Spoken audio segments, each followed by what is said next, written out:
Hi guys, as you can tell, there is a new balance patch that has been announced for epicseven. This one's for April 10th. Let's get into it.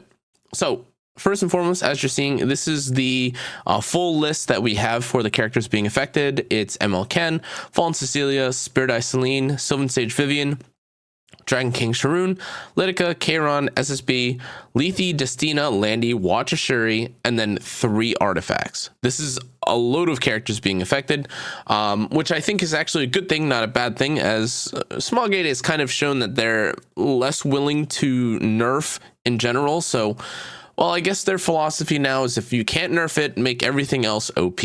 Without further ado, though, let's break down each of the changes. Now, for Ken, this one's a bit kind of like a meh change. They basically have now made it so that even when Ken is encountering with his S1, it still crits and does damage, which is fine. And he did get a minor buff in the form of additional damage dealt through the soul burn and through an additional 10% defense pen on his S3. Now, again, to be honest, though this is kind of nice, this is definitely one of the more quality of life changes that they added to the roster. This is not going to severely bring or, drastically change the way or the reason for why you would take Ken. So with that, that's fine. But again, if you're someone that wants to play Ken a bit more, you'd probably wait for a bit of a bigger buff, or you'd probably still use him in the same scenarios as before. Now, Fallen Cecilia, if you aren't familiar with this character's buff, was originally taken away because formerly at a given speed, it had like a dispel, but people had originally believed this to be, I guess, like too uninteresting or too game warping. Whatever the case was, they got rid of the change. I'm not exactly sure the reason for that. I thought the Fallen Cecilia change was kind of cool, but they've changed her again, and now they have reworked her identity or her purpose, which is essentially what people were aiming for anyways, or hoping for anyways. And with that, Fallen Cecilia now has Ignore ER on her S1 again, so that you could, in theory, guaranteed provoke someone. However, now the S2 passive that they have is that you decrease additional damage and fixed damage received by allies from heroes by 50%.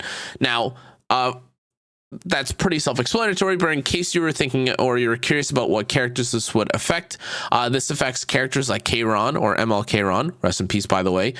This would affect characters like Rimuru, and just in general, any character that does, again, fixed damage or additional damage through any means is definitely going to suffer when fighting against someone like Fallen Cecilia.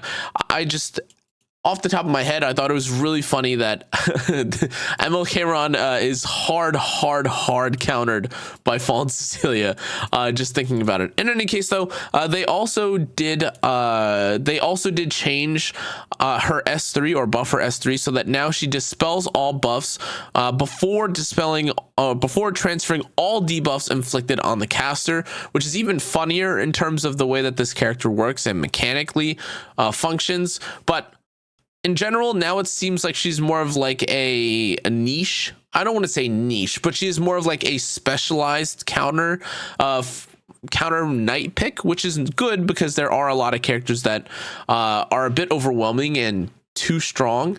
And in this case, this is definitely more tuned towards specifically, throwing debuffs back at the enemy, or can be used to, again, prevent additional damage or fix damage instead. Next, we have arguably one of the coolest changes of the list, which is to Spirit Eye Celine. Now, if you weren't familiar with Spirit Eye Celine before, first and foremost, her S3 would dispel all debuffs from herself, but now it dispels all debuffs from all allies, which is ridiculous. Now, this is at the cost, however, of them basically changing the way that her S1 works, where now, formerly it used to be that when the caster was possessed, she has a 100% chance instead of a 50% chance to use her enhanced S1. Now, so long as the caster has a buff, it uses the ability instead. Now, in addition to this, if she decides, or whenever rather, she uses her enhanced S1, the Nimble Sword, she actually grants herself attack increase now, which is just a ridiculous kind of buff, honestly, to Celine. But keep in mind that unlike before, where she was able to, or where she was formerly able to remove or prevent herself from being debuffed because she would, you know, like cleanse off like a blind or something through the passive of her S1, this is no longer the case, which makes her a bit more frustrating, or it makes her a bit more fair, I would say, to counterplay against if you want to debuff her.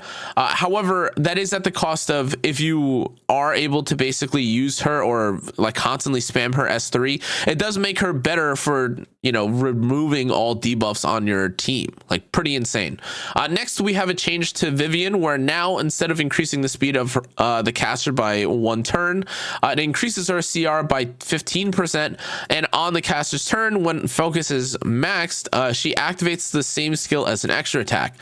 Effectively, this would mean that she gives herself not only an additional attack, but 30% CR, which is pretty ridiculous.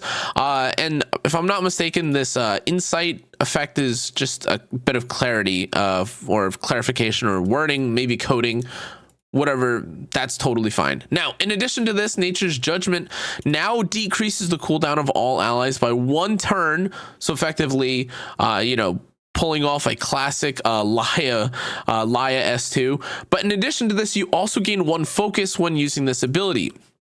Now, I guess because Vivian is the PvP skin, they had to add her or provide a buff for her. And truth be told, this is a pretty interesting change that they've given her. I'm all for being given the additional skill cooldown. It does kind of introduce a new dynamic to when you would pick the Vivian. However, in addition to this, I am also kind of interested in the prospect of her getting combat readiness on S1.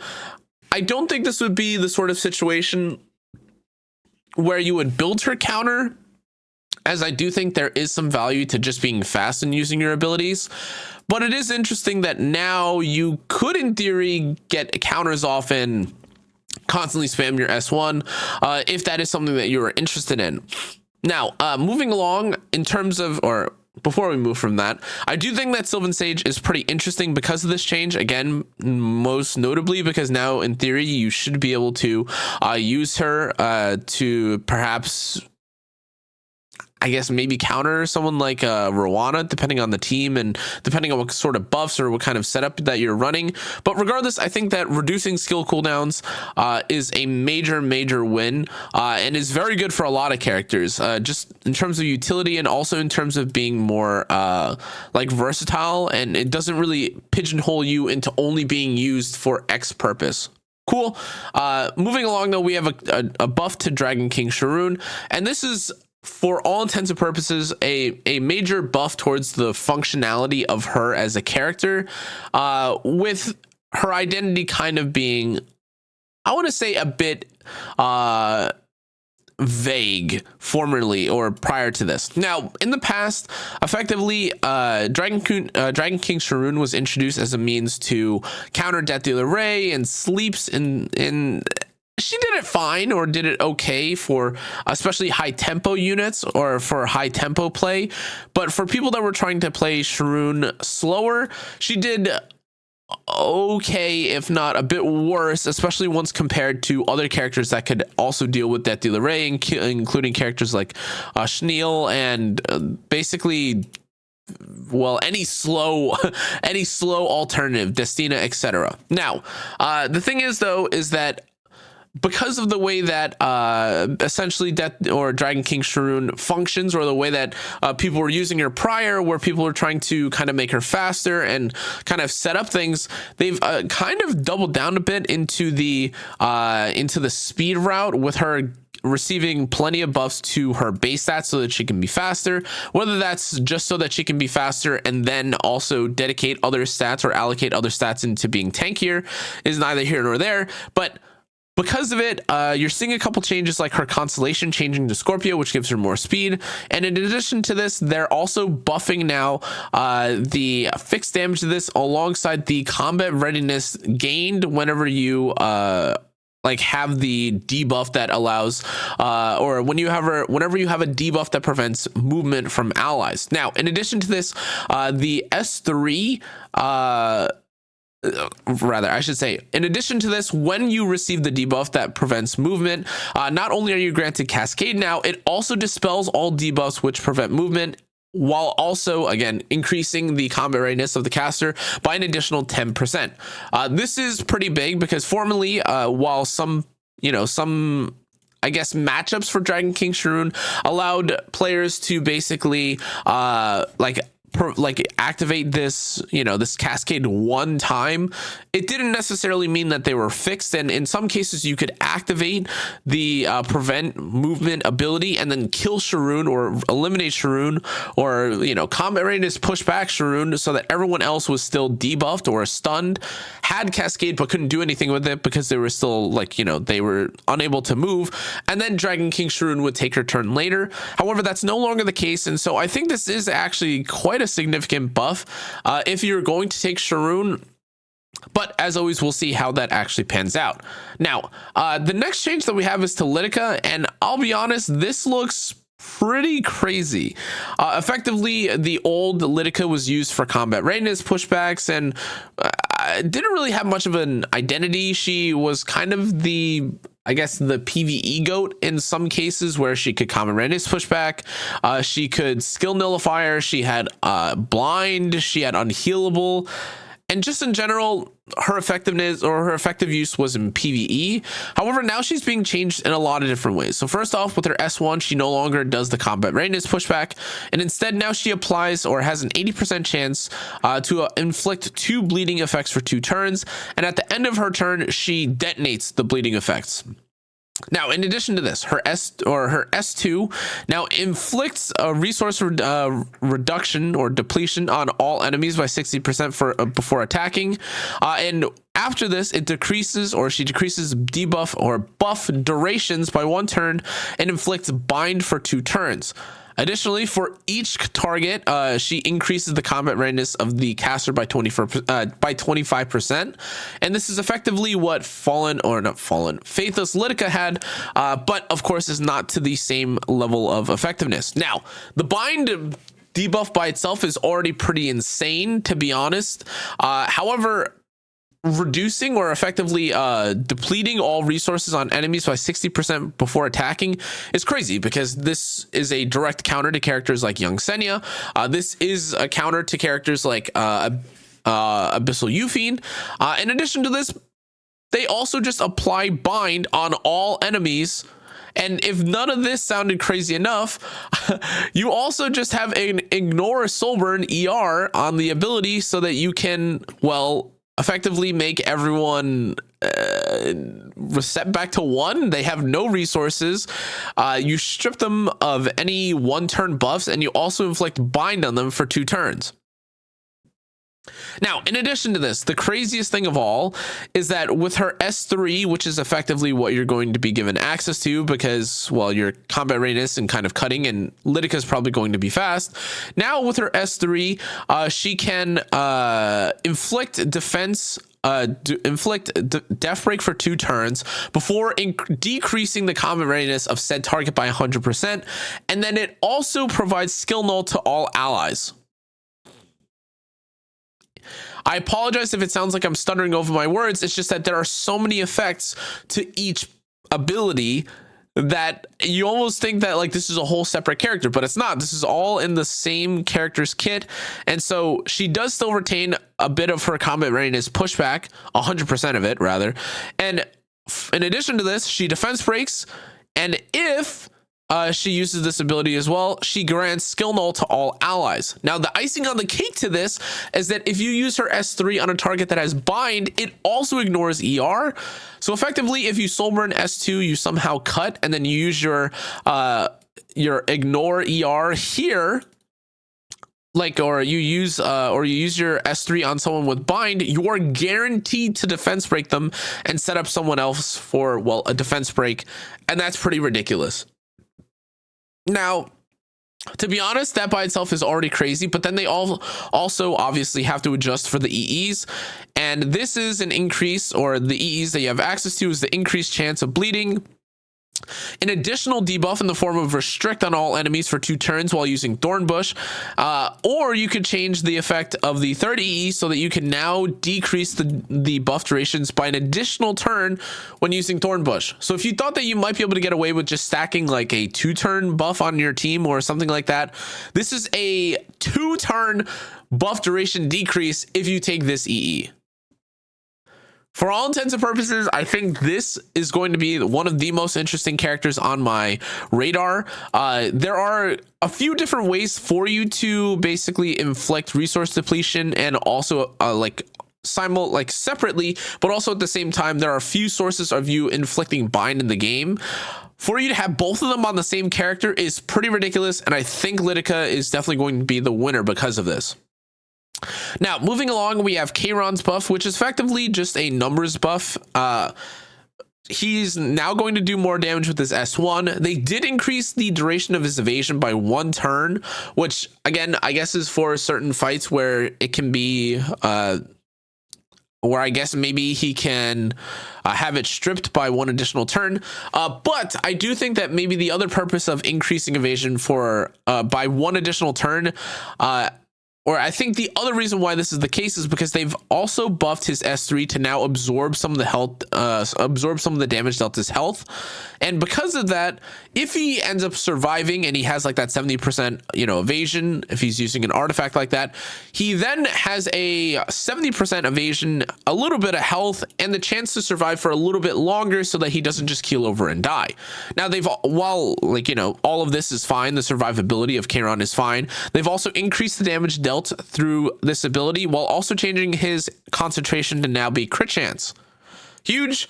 However, to be honest, this imprint concentration change is neither here nor there. It's just a bit of math, though of course crit rate is always going to be one of the best imprint concentrations that you could have. Now, in addition to this, they've also finally changed some more limited characters, which I think is crazy. However, a lot of these characters do actually deserve it. It's been a long time since they've gotten love.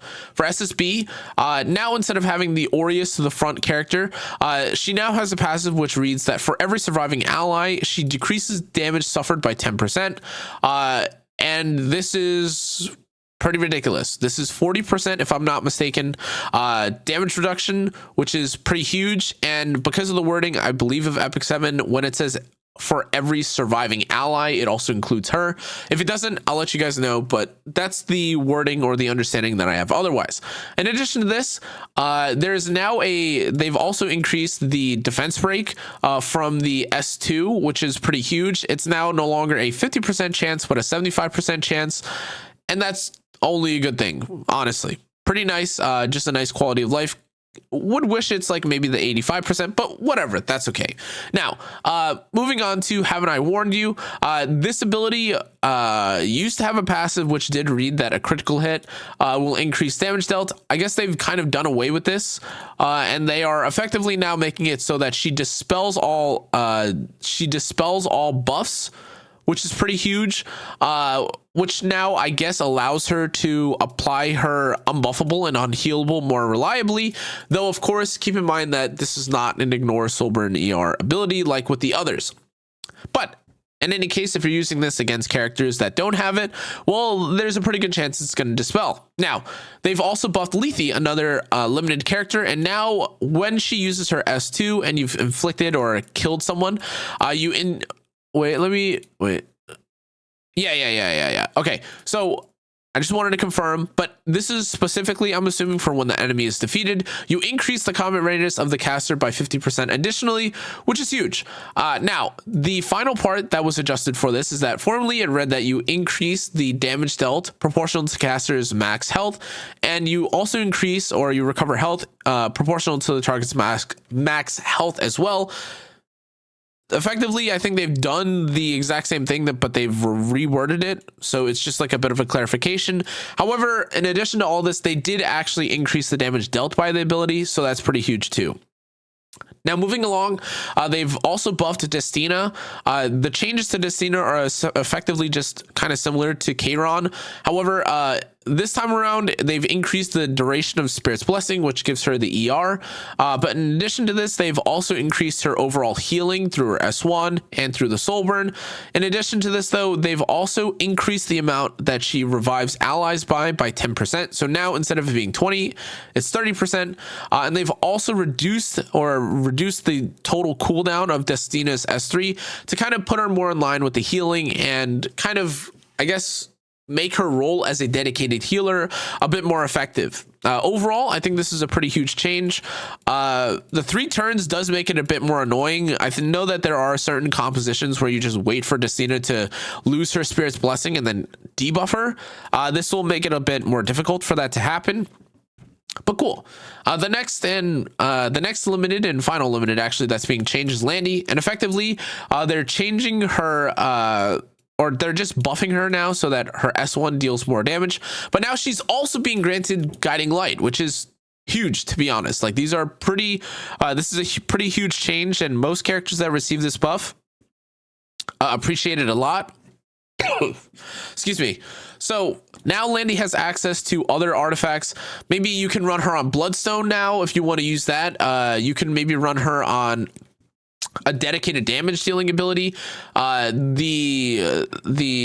the possibilities are endless. I think at some point, like every ranger, I think though is every ranger is just gonna have stealth, which is maybe not the most interesting in the world, but it does help quite a bit.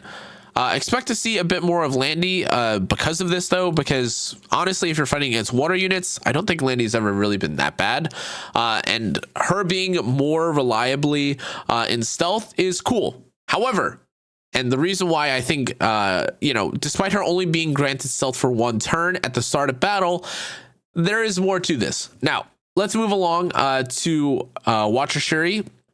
Watcher Shuri's S3 is now being buffed so that it has increased hit chance by 50% when using the skill. However, if you get the new EE that formerly decreased the cooldown of S3, which is, by the way, kind of like a weird S3 to begin with, he now has a 100% chance when combined to hit any target that has evasion. It grants him effectively 100% hit chance. And this is going to be really nice for people to end up racing with someone like Watcher Schuri, and then someone takes out like a Mursa, or someone uses like an Aiden or something as like their kind of foundation, or their core fundamental character to kind of counter you. And now instead of Watcher Schuri having to one-shot the Aiden and it being like a super tank Aiden and you get countered and die, now the Aiden just gets shot and blows up because he has 100% hit chance. Honestly, pretty nice. Watcher Schuri is a decent imprint, though I'm not sure to what extent people are using speed imprints like Watcher Schuri for content outside of speed racing and PvP. Now, finally, we have the changes to some of the limited artifacts, which is pretty cool. First off, Rengar's Drink is dealing additional damage. We'll have to see what the numbers are. Can't really comment on this otherwise. The artifact is honestly not bad, but not many characters use it. And now the big thing here that I kind of tease is that formerly Landy was a character, or well, first and foremost, formerly almost no one used the Wall of Order. However, it is Landy's artifact. Hana's pretty cool. You should check her out. Chapomba is now following. Thank you for the follow. And in any case, with the Wall of Order change, however, now what this reads now is that at the start of the turn, for each buff granted to an ally, there's an increase from 5 to 10, but now 6 to 12% chance to increase to grant Gab or greater attack buff for 1 turn. However, now instead of the barrier that you get that scales off of the caster's attack, there's now a 50 to 100% chance to grant stealth for 1 turn. So obviously, if you are someone that's playing a lot of the, basically, if you're a character that has Guiding Light, or basically has been using Guiding Light, there's no reason for you not to now use Wall of Order. This artifact is, for all intents and purposes, just better than Wall of Order. You could argue maybe that. No, I can't really think of a reason why you wouldn't use this. Like maybe there's something that I'm missing here, by all means, but just off the rip, I mean, there's a greater attack increase, like chance to grant Gab, and you're also getting the stealth. Maybe there's like an additional stealth turn. I think I'm not positive Guiding Light is grant stealth for 1 turn, or I believe it's 2 turns actually, so maybe that's the case for why you would use Guiding Light on the other. However, or why you would use Guiding Light over this. However, if you do have Wall of Order, this is literally just a 100% chance to stealth, where Guiding Light is not. Guiding Light, if I'm not mistaken, is 75% or 65%, which is not it, believe it or not. So in any case, I think this is just going to be the go-to for most people. I don't know why you wouldn't use Wall of Order now. Now, the final change that we have is Fairy Tale for a Nightmare. The change to this now grants, increases, or I guess it technically decreases, but now there's a 40 to 80% chance to dispel 1 buff from the target, and also a 100% chance to basically do 250 to 500 more damage. So now it's 1,000 to 2,000 fixed damage, which is pretty big, but again, this is probably an artifact that's only really being used on Solitaria and maybe, I guess, Archdemon Mercedes. And while this is a good buff, don't get me wrong, keep in mind that now you have a buff to an artifact that is being solved and counterbalanced at the same time by someone like Fallen Cecilia. So do with that what you will. However, guys, that's going to be it for today's video. Honestly, this balance patch has a lot of very funny looking changes. Just looking through the comments, I think the impressions here are kind of interesting. Like, people are just thinking that, like, you know, people are saying things like, oh, we're saying that they're so bad at balancing, so they said whatever, let's just make the buffs funny. And I agree, this is kind of the change, or this is kind of the case. People are happy about the fact that there should at least be the same number of heroes. I agree. It is also funny that someone with an ML Kayron profile picture basically is complaining about ML Kayron, and it's true, this character kind of needs to get reworked. Anyways though, guys, that's going to be it for today's video. Thanks again for watching. Hope you guys enjoyed. I'll see you on the next one. Stay safe, stay healthy. Good night.